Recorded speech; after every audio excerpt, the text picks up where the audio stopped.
Tous les matins, les maires de Dordogne ont la parole sur France Bleu Périgord. Ce matin, je vous propose de prendre la direction de Marsac-sur-l'Île, à l'ouest de Périgueux, commune administrée depuis fin mai par Yannick Bidot. Bonjour, monsieur le maire.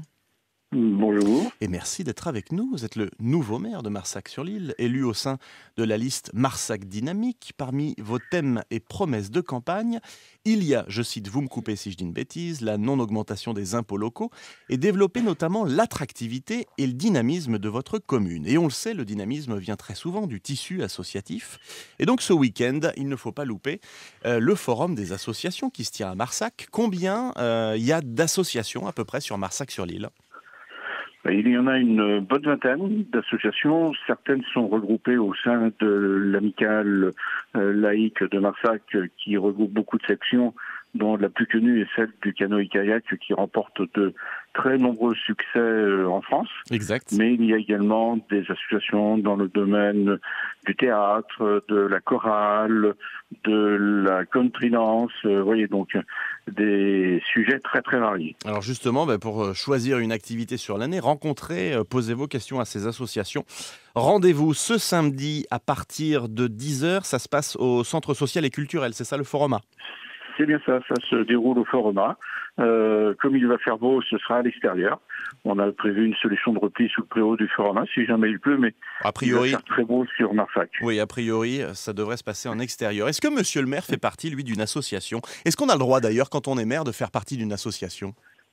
On a le droit de faire partie d'une association, mais il faut éviter d'en être président ou membre du conseil d'administration ou membre du bureau, parce que s'il y a des subventions versées par la commune, c'est toujours un peu délicat. Petit conflit d'intérêt.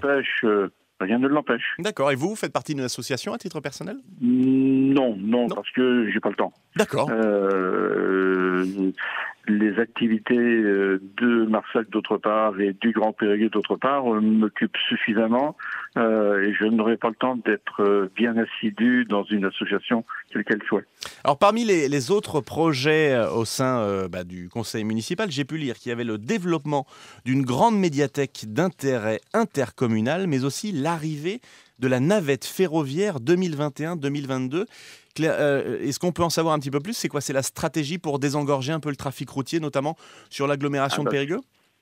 Tout à fait. La navette qui va traverser Périgueux finalement, puisque elle arrive bien au-delà, de Marsac et elle va jusqu'à au moins Boulazac. Ça évitera de s'enquiquiner dans les embouteillages de Périgueux.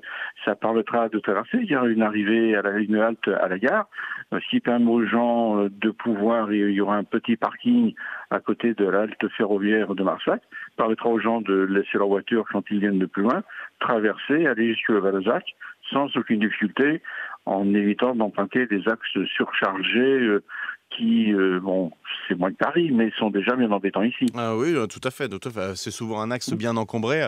Celles et ceux qui arrivent de Marsac, de Chancelade, qui croisent la route d'Angoulême, on le voit tous les matins. À partir de 7h30, 8h, ça commence à bouchonner. Oui. Allez-y. Cette halte ferroviaire, c'est à partir de là aussi qu'avec le Grand Périgueux, toute la mobilité, je pense notamment au quartier du Chandon, de la Prunerie, Péri-Ouest, notre zone commerciale et industrielle, tout va être irrigué, à partir de l'halte ferroviaire, pour montrer que là, c'est un point crucial au niveau de la mobilité. Cela rentre dans la volonté ici de faire des économies d'énergie à terme et de favoriser tout ce qui est déplacements, un peu plus doux, qui sont également l'un des axes forts de notre programme sur Marsac.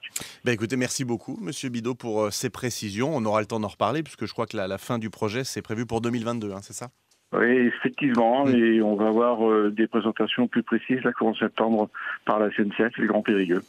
Merci beaucoup, monsieur Yannick Bidot, pour ces informations. Bonne journée à la mairie de Marsac et à très bientôt. Oui, bien, à bientôt.